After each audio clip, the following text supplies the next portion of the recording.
Life లో millionaire అవ్వాలనుకుంటే అప్పుల నుంచి బయటపడి డబ్బుని ఫాస్ట్ గా సంపాదించాలనుకుంటే ఏప్రిల్ 1 నుండి జరగబోయే అన్వర్ క్లాసెస్ కి రిజిస్టర్ చేసుకోండి. నమస్తే, వెల్కమ్ టు సుమన్ టీవీ. నేను కీర్తి. ప్రస్తుతం మనతో పాటు తోడు నీడ ఫౌండర్ రాజేశ్వరి అమ్మగారు ఉన్నారు. వీరితో ఈరోజు కొన్ని విషయాల గురించి మనం డిస్కస్ చేద్దాం. అమ్మా నమస్తే. అమ్మా నమస్తే అమ్మా. అమ్మా, ఇది వరకు మనకు చూసినట్లయితే అసలు ఆడవాళ్ళు బయటకు వచ్చి మాట్లాడే పరిస్థితి ఉండేది కాదు. సరే, ఇప్పుడు ఉద్యోగాలనే చదువుకుంటున్నారు, వాళ్ళు బయటకు వస్తున్నారు. అయితే ఫస్ట్ లో అయితే ఇప్పుడు ఏంటంటే వాళ్ళు వేరే పర్సన్ తో నవ్వుతూ మాట్లాడుకునే స్టేజ్ నుంచి, అంటే సరదాగా ఏదో మాట్లాడుకునే స్టేజ్ నుంచి శృంగారం వరకు వెళ్ళిపోతున్నారు. అవును. అండ్ ఇంతవరకు వచ్చి వాళ్ళు వాళ్ళతో ఆల్రెడీ ఉన్న బంధాలని కూడా వదిలేసుకొని వెళ్ళిపోయే స్టేజ్కి వెళ్ళిపోతున్నారు చాలా మంది. అవును అవును. సో ఇది ఎంత వరకు వెళ్తుంది అంటారు అసలు?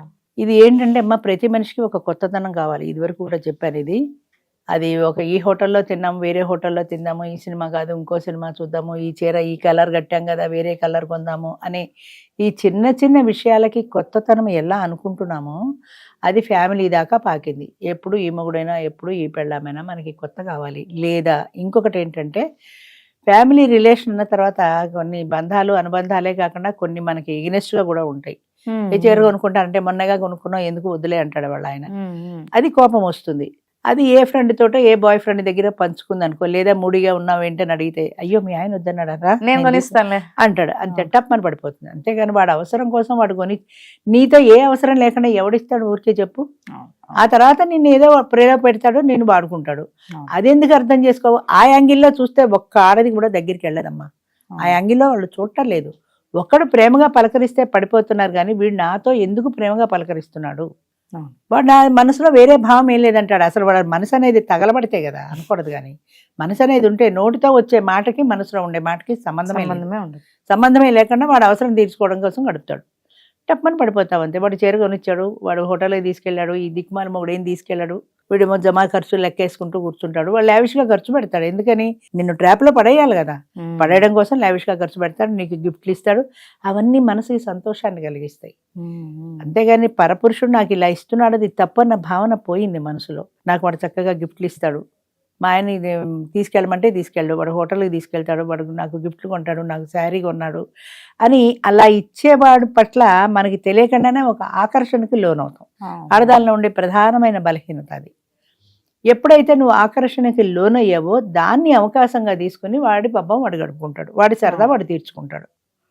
నువ్వు కూడా ఈల్డ్ అయిపోతావు కొంతవరకు. వాడి పట్ల నీకు ఒక మక్కువ లేదా ఒక నాకెంతో సహాయం చేశాడన్న ఫీలింగ్, కృతజ్ఞతా భావం ఉంది కాబట్టి నువ్వు కాదు అని అనలేవు. అనకూడదు. కానీ ఒక మోటు సామెత ఉందమ్మా, మొమాట అనిపోతే కడుపు వచ్చిందని సామెత. ఇది చెప్పచ్చో చెప్పకూడదో నాకు తెలియదు. వాడు అడిగాడు ఎలా కాదంటాను అనుకుందిట, అంటే చివరికి మిగిలింది ప్రెగ్నెన్సీ. అంచేత ఎక్కడ ఎంతవరకు మనం ఆగిపోవాలి అన్నది తెలియాలి.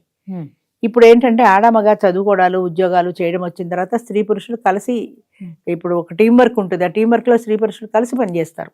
ఆ పని చేసినప్పుడు నీలో టెంప్టేషన్ అనేది ఉండకూడదు. ఆడకైనా మగకైనా కూడా. మగవాళ్ళలో సహజ పుటక లక్షణం అది, వాళ్ళలో సహజంగా టెంప్టేషన్ ఉంటుంది. దానిలో నువ్వు జాగ్రత్త పడాలి. నువ్వు జాగ్రత్త పడి జాగ్రత్తగా ఉండకపోతే అవతల వాడు ఒక లైన్ వేసి చూస్తాడు. నువ్వు పడ్డావంటే ఇంకా 2 అడుగులు ముందు పెడతాడు. అంచేత ఫస్ట్ నువ్వు వాడిని కట్ చేసావు అనుకో, అసలు నీతో పరాయి మగాడు మాట్లాడడం అంటేనే భయపడే స్థాయిలో ఉండాలి. అలా లేరు కదా, అలా ఉండరు.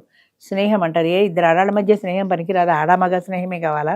ఫేస్బుక్ లో చూడు ఎంతమంది మారుపేర్లు పెట్టి పెడతారు, ఎన్ని లైకులు కొడతారు.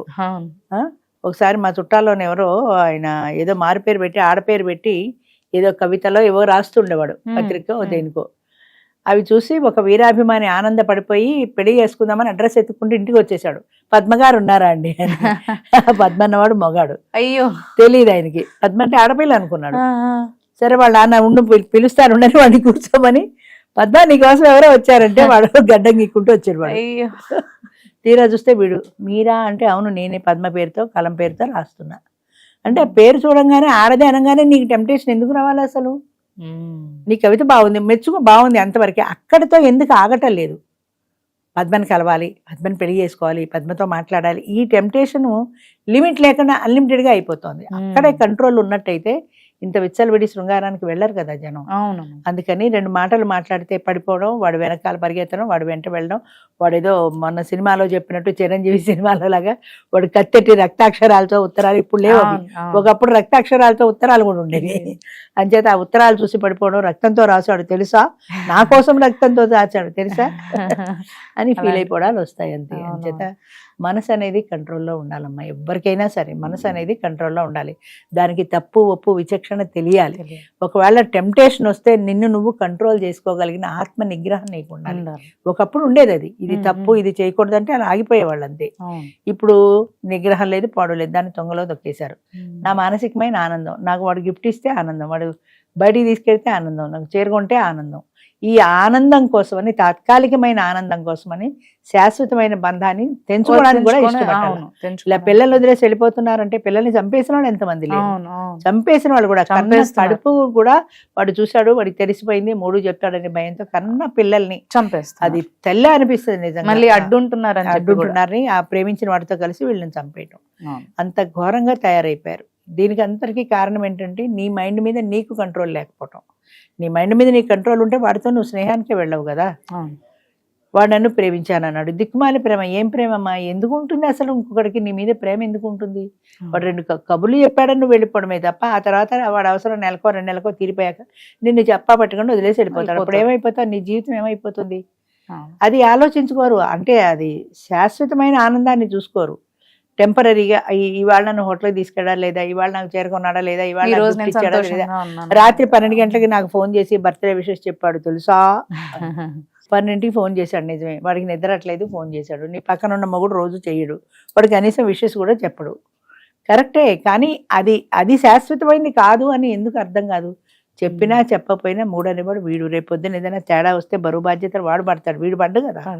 అసలు ఆలోచన విచక్షణ లేకపోవడం, తప్పు ఒప్పు అనే తేడా లేకపోవడం, ఉన్న తప్పు మనం చేయకూడదనే నిగ్రహం లేకపోవడం, మానసికమైన బలహీనత చాలా ఉంది మనుషులు, ఆడైనా మగైనా కూడా మనసుని కంట్రోల్ పెట్టుకోలేకపోవడం. ఇప్పుడు ఈ గేమ్స్, మైండ్ గేమ్ ఆడనివ్వండి, ఈ ఆన్లైన్ గేమ్స్ ఆడనివ్వండి, ప్యాక్ ఆడనివ్వండి, మరి ఇంకా దురలవాట్లు ఏంటి ఒకటేంటి, దేనికైనా సరే. నాకు మా దాంట్లో కోటేశ్వరరావు గారిని 72 ఏళ్ళు ఆయన పెళ్లి చేసుకున్నాడు, ఆమెకు 62 ఏళ్ళు, విజయవాడ. పెళ్లి చేసుకున్న తర్వాత ఆయనకి భార్య పోయిన తర్వాత బాగా డ్రింక్ అలవాటు అయిపోయింది. పగలు రాత్రి ఇంట్లో ఏం తోచక కాలక్షేపం లేక రాత్రిళ్ళు ఫ్రెండ్స్తో పగలు ఇంట్లో కూర్చొని రాత్రి పగలు తాగేవాడు. విపరీతమైన అలవాటు అది. అలాంటి మనిషి ఒక రోజున కొత్తగా పెళ్లి చేసుకున్న తర్వాత ఆవిడ ఇంట్లో పట్టు చీర కట్టుకుని పండగ రోజున కలకలాడుతూ తిరుగుతుంటే ఈయనకి అనిపించిందిట, అది ఆ కలకలాడుతూ 5వ తనంతో చల్లగా తిరుగుతోంది, నాకు ఏదైనా అయితే మళ్ళీ ఆవిడకి అదే వైధవ్యం కదా, కనీసం ఆవిడ కోసమైనా నేను 10 కాలాల పాటు బాగుండాలి, నేను బాగుండాలంటే ఈ దురలవాటు మాన్చుకోవాలి అని అనిపించింది ఆయనకి. ఆ క్షణం నుంచి ఈ క్షణం వరకు ఆయన మందు ముట్టలేదు. ఎంత ఆత్మ నిగ్రహం నిజంగా. ముఖ్యంగా డ్రింక్ విషయంలో అసలు మగవాళ్ళని ఎవరు డామినేట్ చేయలేరు, ఎట్టి పరిస్థితుల్లో వాళ్ళు మానరు. డ్రింక్ ఒకటి, స్మోకింగ్ ఒకటి, ఇవన్నీ వాళ్ళకి వాళ్ళు మానేస్తే తప్ప ఎవరు చెప్పలేరు. అవును, బట్ నేను అడిగాను, డాక్టర్లు కూడా ఆల్ ఆఫ్ ఏ సడన్ మానకూడదు, కొద్ది కొద్దిగా తగ్గించుకోవాలంటారండి అంటే, నాకేమీ అవ్వలేదమ్మా, నాకు ఎలాంటి ఇబ్బంది రాలేదు, నేను వద్దనుకున్నా మానేశాను. మరి మీ ఫ్రెండ్ సర్కిల్ లేరా అంటే, ఉన్నారు, అప్పుడప్పుడు డ్రింక్ తాగేటప్పుడు పిలుస్తారు, నేను కూడా పెడతాను, కూర్చుంటాను, కానీ తాగను. ఎలా టెంప్ట్ అవటం లేదు ఆయన, తాగవయ్యా అని బతిమాల. అంత అలవాటు ఉన్నవాడు అంటే ఎంత విల్ పవర్ ఉంది ఆయనకి 72 ఏళ్ల వయసులో. అంత విల్ పవర్ తోటి ఆయన ఎట్టి పరిస్థితిలో నేను తాగనంటే తాగను అనుకున్నాడు. ఇప్పటికి 5-6 ఏళ్ళు పైన అయింది నాకు తెలిసి. ఆఫ్టర్ ఆల్ 62 ఏళ్ళని ముసలావిని పెళ్లి చేసుకున్న భావన అంతే. పెళ్లి చేసుకుని ఆవిడకు మళ్ళీ వైధవ్యం రాకూడదు, బాగుండాలంటే నేను ఆరోగ్యంగా బాగుండాలి. అట్లాంటి విల్ పవర్ కావాలి మనిషికి. అది ఎంత మందిలో ఉంటుంది, అస్సలు లేదు. ఇప్పటి జనరేషన్ కి ప్రతి దానికి వీక్ మైండే. 10th క్లాస్ ఫెయిల్ అయితే చచ్చిపోతాం. అమ్మ నాన్న తిట్టారు, ఫోన్ చూస్తున్నాడని వెళ్ళిపోయిన వాళ్ళు ఎంతమందో, ఇంట్లోంచి చచ్చిపోయిన వాళ్ళు ఎంతమందో. అమ్మ నాన్న తిట్టారని అనుకుంటారు కానీ నా మంచి కోసమే తిట్టారు అనుకోరు. అది అసలు నన్ను ఎందుకు తిట్టారు, నన్ను తిట్టకూడదు, నన్ను తిట్టారు అంతే, నేను చచ్చిపోతా. చచ్చిపోతే జీవితం ఎక్కడుంది అంటే మానసికమైన బలహీనత ఇది. కేవలం మీ మనసును మీరు కంట్రోల్ చేసిన స్థాయిలో లేరు. అది చెప్పినట్టు మీరు నడుస్తున్నారు కానీ మీరు చెప్పినట్టు అది వినటం లేదు.